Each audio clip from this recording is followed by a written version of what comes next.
Here we are for the reading from the 19th to the 25th of July, 2026. Let's take a look and see what's there for everybody who watches it or listens to it.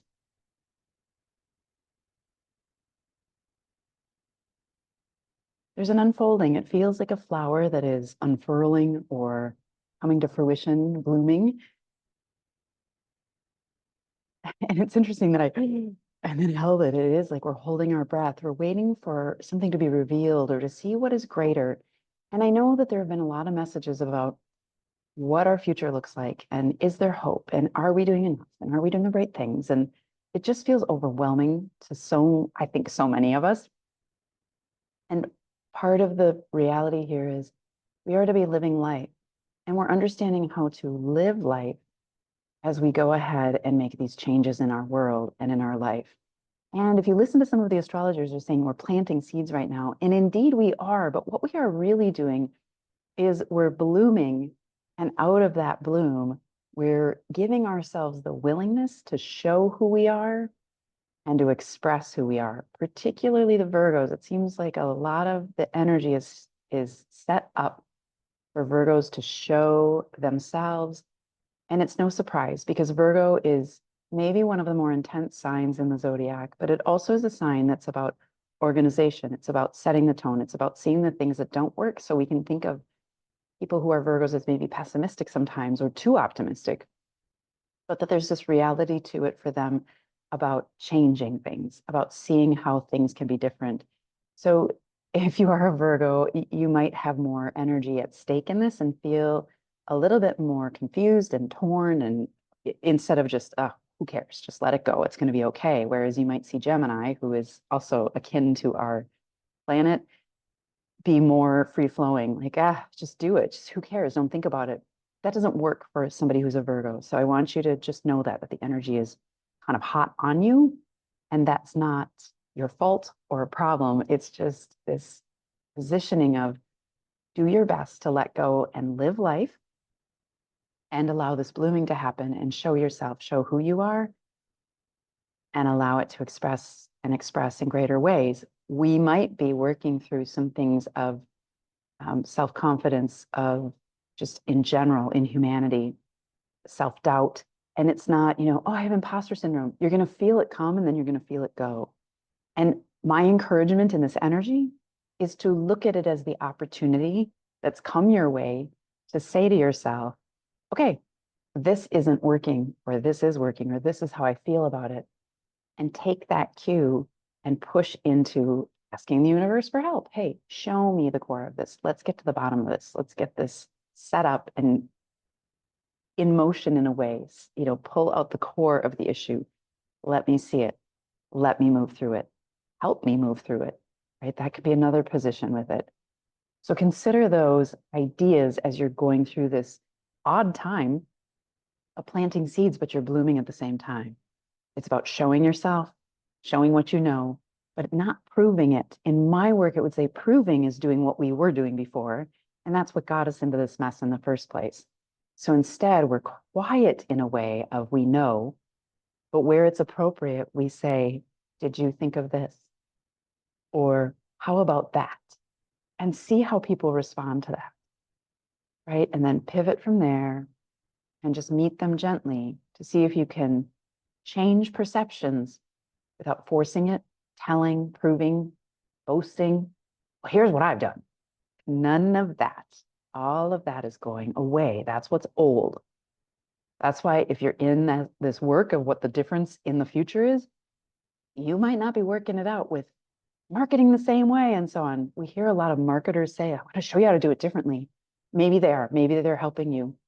But we're supposed to flow with it and be open to receiving and let it click for us. Like we know when the synchronicity is there because we see more things happening that are easy and they're aligned. And that's where we're headed, is to this alignment that is undeniable because we know inside without having to know and prove it. And we're expanding in the way that we express ourselves, but that doesn't mean that we choose an expression, we just go for it. It means that we have to get to the root of who it is inside of us and who we are wholly to express that. And that's the really tricky piece. That's what makes it very challenging, right? And the energy is cultivating it. It's like, come on, let's shape this. Let's make this sculpture together. Let's create this world together. And it's asking us to be a part of that, a co-creator. It still is difficult because it's like, hey, let's totally change perceptions. And a lot of us have been doing this a long time, changing the perception. But there are also people who have just jumped in a few years ago and are like, I've got it. They don't have it. They're in the model because right away they're like, I've got it. They've got something to prove. If we know we've got it, we're quiet because we know we have it. But right now there's this confusing time of what is really happening because we're still in the breakdown. We're not quite in the build up, right? We're in this in-between awkward phase. It's our spiritual puberty. Yuck. Yuck. Okay, take that in, roll it around, see where that all lands for you. Take a deeper look here. And the next thing that comes is ground it. It's not saying ground yourself. It's like get the idea and yank it down on a big, strong chain, like it's a giant boat, and anchor it into the like a pylon or something that's very strong on the earth. It's like the loop is there to hook it into. It's very sturdy. There's no way that's coming undone. And you hold on to the chain link. It's very thick, right? It's really like for something industrial. And you're holding on to that because then you can feel the pulse of that situation. You can feel if the tether is getting pulled around. And what it's saying in this message is it's allowing you into the finesse of the sense of something that's outside of you, but is a part of who you are. It's a part of your expression, but it's not you. It's an idea. And you're just holding so you can feel, boy, there's something vibrating inside of the metal that is in that giant chain. And now the whole thing is moving and it's, I don't need to move around, but it's moving that so much. My hand is moving with it. But you can see the action and sense what's going on as a result. Feels important, feels like your idea is grounded. It doesn't necessarily mean you have to be. And sometimes being grounded isn't the thing. And we get really like, you have to be grounded. There's this perception. But I have a friend who, when she birthed her first baby, she's constantly out of her body. And she said to me, I didn't feel it. So I did the same thing with the second baby. I didn't need anything because I didn't feel any of it because I was outside of my body. That's a power. That's not a weakness. Being what we might say is ungrounded. She wasn't with herself, but she did this thing that's super intense, super painful. And she didn't need anything because she had figured out, without knowing it, how to separate that. Incredible. I have a friend that had knee surgery. She breathed through, she didn't have any pain meds or numbing agent or anything. Gross, but she did it and she knew she could, like somebody who runs across coals, hot coals. There's a belief that's beyond that. And we've all done that in some area of our life. We knew something that we could surpass it, that other people were saying, oh my gosh, it's not going to work, or this won't. And it worked. We believed it and it became. And that's where the power of the future is coming in, is when we believe it. We can't say like, oh, I believe these things. That's the model. When we know the belief is there, we're quiet. We are quiet. I have a million stories I could share with you as examples of what that really means, but let's move on and look at more of what's unfolding for you so that we can get to the heart of it. There's the word almost as though somebody or in this, we're sitting down to write and the word benevolent comes up and it feels like this incredible, oh, benevolence and yay, like as though we're going to write something very beautiful. And then we sit there and nothing else comes. So let me look at what does that mean? Is it the creative who has this beautiful idea and is excited and inspired and then boom, it falls flat? Not what it feels like, but let's look. It's the gentleness of moving forward beyond that word benevolence. It does have to do with creativity, but it can also be about being benevolent in the sense of we're being right for ourselves is how that term defines right now. We're being who we need to be for ourselves, almost as though we might think sometimes, oh, I need this person to help me, or I need this, or I need a mother right now, whatever the need is, that we don't have to do that, that we're okay, right? So the benevolence is there in some form, the two that I explained, could be more. But after that, there's this gentleness that needs to come in for ourselves so that we can let the rest flow. Otherwise, what feels like is happening is the throat gets stuck, not knowing what to say, not knowing what's next, not knowing if it's safe to move into the passion, to move into the inspiration, because there's fear about what if the next thing that I say isn't so inspired and I say the wrong thing? We're so conditioned without even realizing it most of the time to behave on the system that's there of, did I say that correctly? Did that email sound right? Especially women. I have women ask me this all the time. And I too, sometimes when I write things, I think, should I have said that differently? Often no. Often no. Right? It doesn't need to be changed. We need to just say it the way we said it and let it be. So it's this, how do you keep going with it? How do you inspire the next wave of letting go and just writing more words and not having an expectation about what that means or what you are saying? That it has to be good, or it has to be productive, or it has to be something that's a finished product right out of you. It's about messing around with it and just focusing on the intent of being with what is inspiration. Okay, I want to make a face to react to that. Oh, seems like such an easy thing, but that vulnerability is exactly one of the main reasons we're struggling. Is we were fearful because we were taught to be, and now we're moving into vulnerability, but we did that many times and it wasn't safe to be vulnerable. It proved not to be safe. And that's awful. That vulnerability isn't safe is a crime, right? It is the piece in the puzzle that wedges things really deep for us and keeps us looping. There are ways that we do it verbally, but that's an emotional way, is the shame that comes with the vulnerability being denied, or avoided is more common. Okay, but when we use vulnerability, we surpass that piece of fear and we move into self-expression. So it's incredibly important. And that's why we lost our expression, is vulnerability wasn't allowed in so many situations. In a work environment, it could have been our home, could have been in a marriage, could have been with friends that we called friends but weren't friends, right? It could be in many, many places. Okay, so that benevolence, moving into allowing yourself to still be inspired, and the creativity without any thinking around judging yourself or stopping yourself so that the vulnerability doesn't come through. Fear that if somebody sees that, or somebody, you're going to be shamed again. Who cares if I'm shamed? I'm going to do it anyway.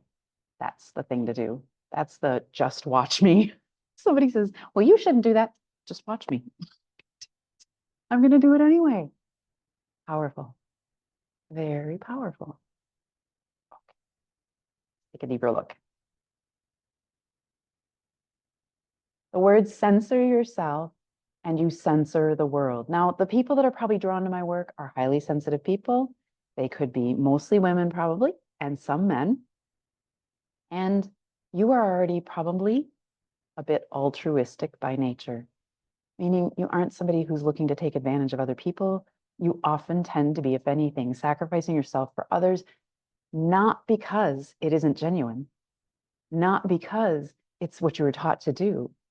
Sadly, that is part of what it is to be a highly sensitive person. And I think it has to do with our evolution. I think it has to do with the highly sensitive being a protector for society, seeing the patterns before others do, to protect society from what is happening around it. We see the details and the patterns of, oh, there's an earthquake coming, or the water's rising, not because we see the water rising, but we start getting the inkling about it. It's intuitive, it's felt sense prior to having the information. So it's irrational, which is kind of hard, right? And there are people who are in the model with this and say, the sky is falling, instead of, hey, it's time to get to high ground. Well, why? I can't say, but I would heed it. Even if you've been doing something intuitive, like you've had premonitions that have come true, and the people around you trust you, then you can use this. You can say to them, if I ever say this or that, I want you to heed what I'm saying, because I know something that I think others don't know in that moment. And can you trust me on that when the time comes, if it should come? I said that once to um, my kid's father, and I said, if this happens, I'm going to not have our kids go to school that day. And I need you to just go with it. I need you not to question it. And it didn't come to pass. But I could see the pattern building towards something that I was like, if I can sense that that's going to happen, I'm not going to have the kids go. Right.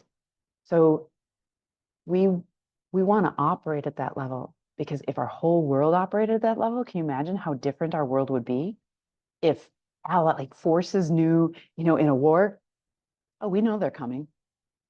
If we knew all of that ahead of time, there'd be no way to have a war. Because we know it all. And we wouldn't be know-it-alls about it. We legitimately would know inside, and we'd say, no, we don't even need to protect ourselves, because we already know. We can tell them, we know you're coming. You won't get anything from us. That is the true state of a warrior. A true ability of a warrior is to be able to hold their ground without aggression, but with love. And oddly, in stories I've heard about that happening, people retreat. The resisting forces retreat just at sensing that love. I've messed around with that in our world with people who are in states where they are not loving themselves, and they'll get up and walk away from me sending them love right there. They don't know I'm doing it, but every time they walk away. Incredible, right? So we're thinking about these things in the wrong way. This is the future. This is what I'm talking about from earlier in the reading. We're operating differently, and it's far more powerful. It's with less resistance. And I think a lot of us can agree, if you really look at your life tightly, you'll see a lot of things are motivated from efficiency, from having things be efficient. Truly, you'll be surprised at how right on that is. And I think inside of us, we inherently want that. But the truth of it is, we're living life the wrong way for that to be true. And the reality is that efficiency happens in what we're setting up for the future, which is our true nature and is expansion.